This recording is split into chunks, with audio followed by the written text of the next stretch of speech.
Hi, I'm Graham West and you join me at the prolific Barston Lakes near Birmingham. I'm going to try and give you some tips to keep catching them skimmers through the cooler months.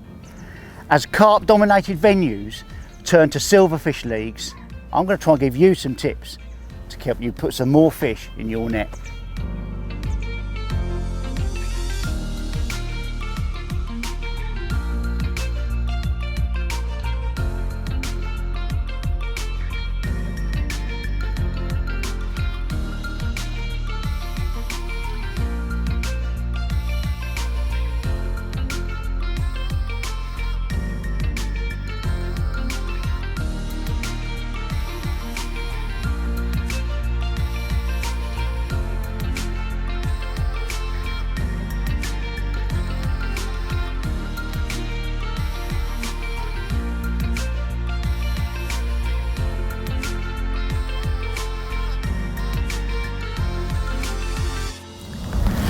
First things first, especially on venues like Barston that sees lots of fish meal baits all through the summer, we're going to take two approaches today. We're going to have a fish meal line, micro pellets, expander pellets, 2mm and 4mm expander pellets. Then the other line we're going to fish ground bait, and there's nothing better than F1 Dark and Super Sweet. Fantastic skimmer mix proven over the last few years.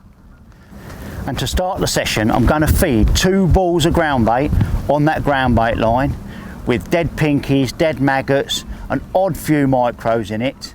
And on that pellet line, I'm going to feed a relatively small pot of pellets, micro pellets with a few expanders mixed in. So I'm just about to start fishing and I've got 2 rigs for this ground bait line. So I'm going to quickly run you through both the rigs. Number 7, Duraslip elastic, 4x16 carp pellet float on 012 AccuPower. I've got a strung out bulk, if you can see that, just above the hook length, which is a size 16 GPMB. Now I'll be flicking this rig to the side, slightly longer line, so I'm not putting the pole tip over the top of the fish. The other rig, I'm going to quickly show you that.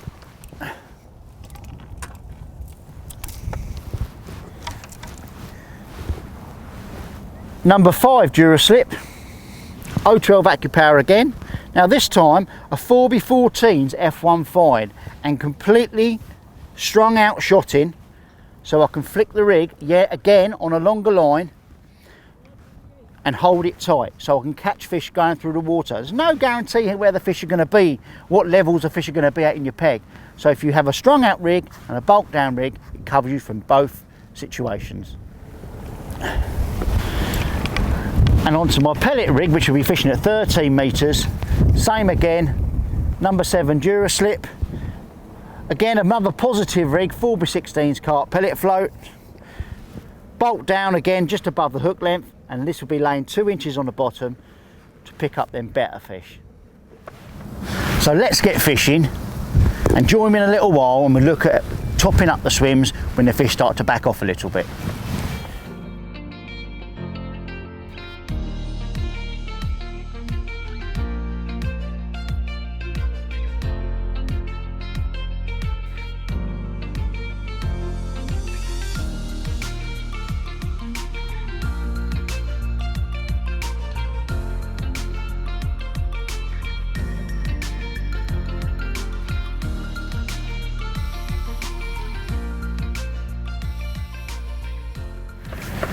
Right, so we've been fishing for about 90 minutes.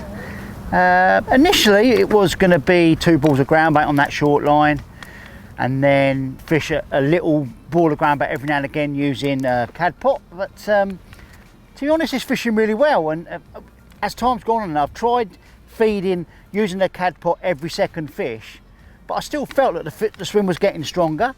So in the end I've actually thrown a ball every fish. I'd mould a ball in my hand, and as a hooker fish I'd throw the ball in, so it will mimic the fact there's a little bit of disturbance in the swim, so I can get away with putting the ball in over the top. As long as you're accurate you can get away with doing that. But today it's actually taking a ball of ground bait virtually every chuck and it's fishing really well. We have tried that long line, we've had a couple of better fish, but you have to wait a long time for a bite. So I'm going to keep priming that long line, and we'll go back on it again later so we can catch some better fish. But in the meantime, while I'm getting lots of bites on this short ground bait line, I'm going to carry on doing that. So join me again another little while and we'll see how we're getting on.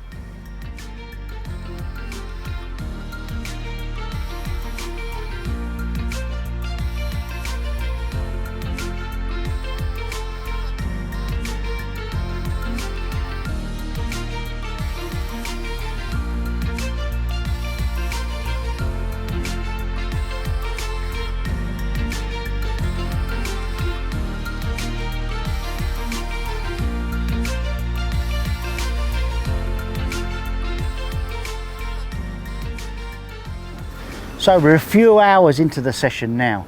As I expected, where we was giving it a ball of chuck and the swim was so strong at the start, I stopped getting so many bites. Now it was either going to be a carp's coming to me peg, and normally if a carp comes to your peg, within 3 or 4 minutes you'll hook something, or you'll get liners, or you'll foul hook them, but nothing happened. So I felt the fish were still there.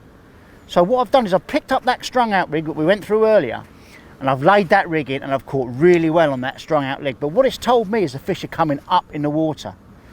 But I don't really want the fish coming up in the water. I want to pin them down to the bottom. So what I've done, I've stopped feeding a ball of ground bait every chuck, and I've gone back to feeding with me pole cup, one big ball every 3 or 4 fish. And it's definitely put the fish back onto the bottom. But we have been priming that line out long, and that is getting stronger and stronger. So we've probably got an hour left to go now. So to bolster my weight in that last hour, I'm now going to fish 13 metres, and hopefully we catch some of them proper bream. But it's been a great day.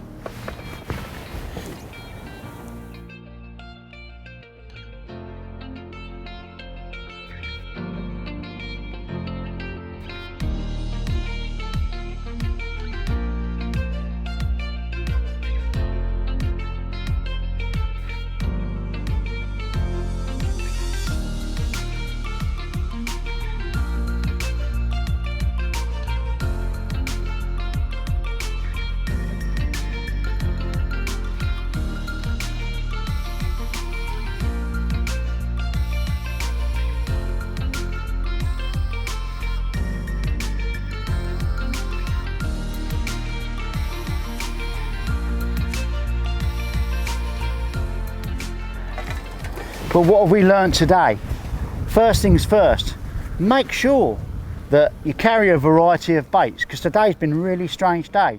We always come with a plan. The plan was today, as we spoke about earlier, feeding a line at 7 metres because of the clarity of the water away from me to my right. Now the reason for that was simply because I didn't want to put my pole tip over the top of the fish's heads in this clear water. So I've always fished away from me, and at any time when I'm shipping in, to put my pole over the top of them fish that I was trying to catch at 7 metres. So I didn't scare them. We've primed that 13 metre line all day, and to be fair, I thought I was going to catch on a 4mm expander pellet later on, but no, today the best bait has been a 2mm expander pellet. So it just shows that don't stick to your laurels, change and chop and change with your baits. You never really know how the fish are going to take and the bait on the day, and never really know what's the best way to catch them. So keep chopping and changing, different rigs, different hook baits, different levels in the water that you're fishing at. A lot of the time in winter, them fish are still in your peg, but they just move slightly. They might want it coming up in the water a little bit. But be prepared to chop and change all the time, and hopefully you're going to put some more fish in your net. Let's have a look at what we've caught today. So there we have it. Probably 40 pounds in 4.5, 5 hours.